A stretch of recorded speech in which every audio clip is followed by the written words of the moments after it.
Hello everybody! Today on Torrin Tries, we're making one of these. As you can see, I already made one. However, all the footage got deleted. I can't multitask, so we're going to make another one. So thank the old man for picking me up more rice. What is this? This is a cute little bag filled with rice. And what we do with this is we put this in the microwave for a minute or 2 minutes, and then it stays warm, and then you can put it on any part of you that is sore or hurting.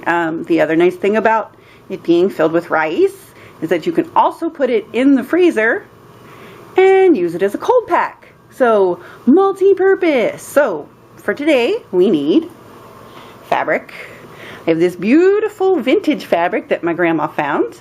We need rice. This is just a 2-pound bag of long grain rice. That's what we're using. And you need a needle and thread, or a sewing machine, which is optional, but it's an option that this girl is using. You still need a needle and thread anyway though, because we have to slip stitch up a corner. So, first things first, we have to determine how large we want our bag to be. My other one, as you know, is small, because that was all the rice that I had. But now that I have more rice, I can make a bigger one, so I'm going to. So I'm going to iron my fabric, because when you sew, it is always best to iron your fabric. And then I'm going to cut out 2 pieces, and I will be back to show you the next step.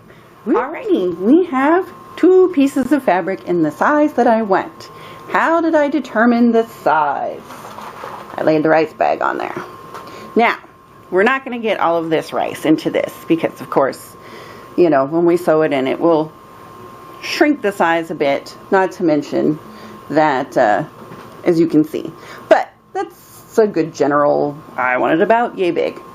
So, the other thing is the fabric that you need to pick should be 100% cotton, because this is going to go in the microwave, especially for me. So, you want to make sure it's nothing that will melt.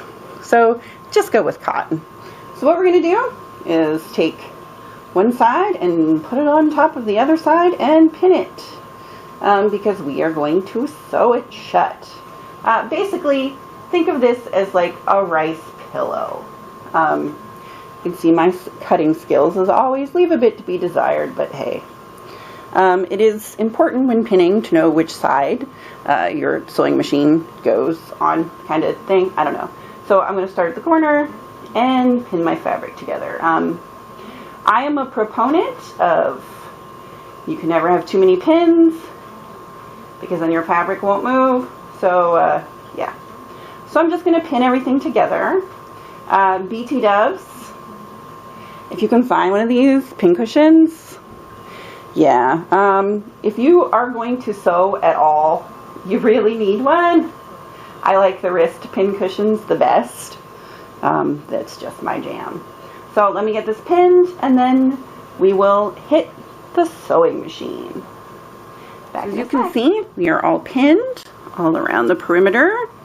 I'm going to sew all around except for this section, which I will leave open so we can have a place to put our rice in. But yeah, let's go to the machine. Alrighty, getting ready to sew. The stitch I'm using is, on mine, it's B. It's just a regular zigzag stitch, because I like a zigzag stitch better. I feel like it holds better than a straight stitch. So, yeah. So I'm going to sew all around and leave a side open. Not too difficult. Any recommendations for this? Well, I'm going to take my first pin out. I'm going to sew forward, backward, and then keep going.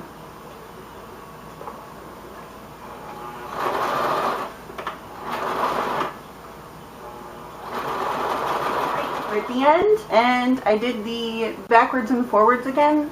It just really helps to my scissors, keep your stitches from unraveling. I don't know, just my jam.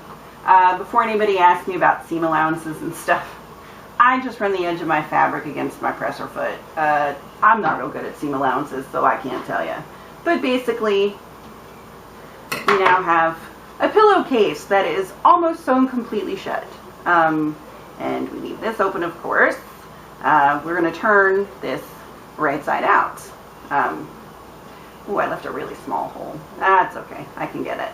So let me get this right side out. I will probably use a stick to get my corners nice. I'll show you in a sec. Let me get this mostly out. So we have it right side out for the most part, but as you can see, the corners don't look awesome. This is a chopstick. You poke your chopstick in the hole like so, and then you just press out your corners. I don't know.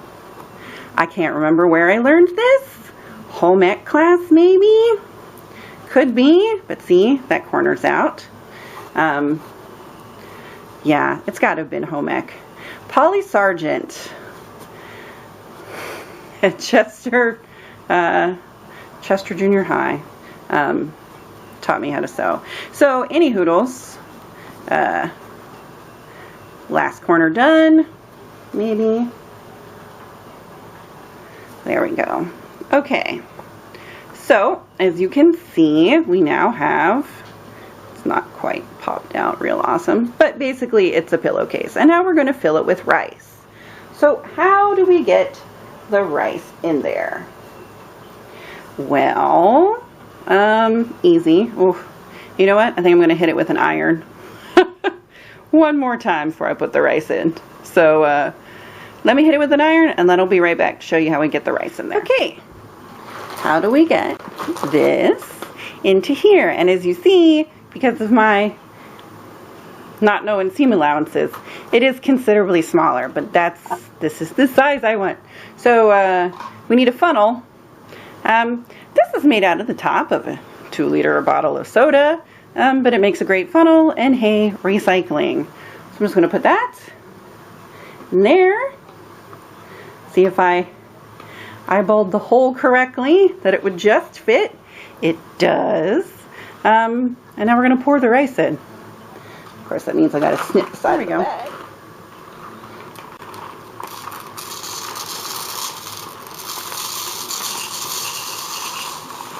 Ooh, be careful. I don't want to overfill it and then end up with a mess. This might be a job when you need like a second person to help you out. Probably wouldn't be a bad idea. It's up to you how full or not you want to make it. As you can see, I'm leaving about an inch of play so that it won't be quite so stiff as my other one. And now we just have to seal it shut. How much of that bag of rice did we use? 2/3, I would say. So, since I did leave some play, I actually have two options. I can either slip stitch this shut, or I could probably do it on the machine, but I don't want to risk making a mess. So I'm just going to fold this in, like so. Maybe, come on. Fold for me, mama. I'm going to pin it, just so, why do I even have that nasty old pin? Pin it just for myself, and I'm going to slip stitch it shut. Alright, corner is pinned. Now we're just going to slip stitch this shut. I don't really need the pin, but it was helpful getting my needle threaded, etc. I'm going to hide the knot down in here. Not that my slip stitching is any great shakes, but you know, we might as well try to make it as neat as possible. What is a slip stitch? I don't know, this. You just gotta go rouncy. Yeah. This is why I don't do sewing tutorials, guys. I don't know what anything's called. You just get by, basically. So, get this shut, and then we'll have a look-see. Yes? Yes. Okay, back in a sec. Alrighty, there we have it. Our very fancy, not so fancy, but cute, rice warmer. Yeah, it makes a really great heating pad. Like I said, you put it in for 1 minute to 2 minutes. It lasts for about an hour as far as heat goes. I've not tried it as a cold pack because I haven't needed one. This will be a good one for me to put on my tummy though, because that's where I need it. And I have a smaller one. You can make ones probably even half this size. Make really good hand warmers for wintertime for all of my ladies that live in colder climes. Yeah, hand warmer, ice pack, heating pad, whatever. It's a bag full of rice. But if you put it in the microwave or the freezer, there awesome things may happen. So I hope you enjoyed this. Let me know if you make them. Yeah, handy dandy. Woot. Alrighty, see you tomorrow. Love you guys. Bye.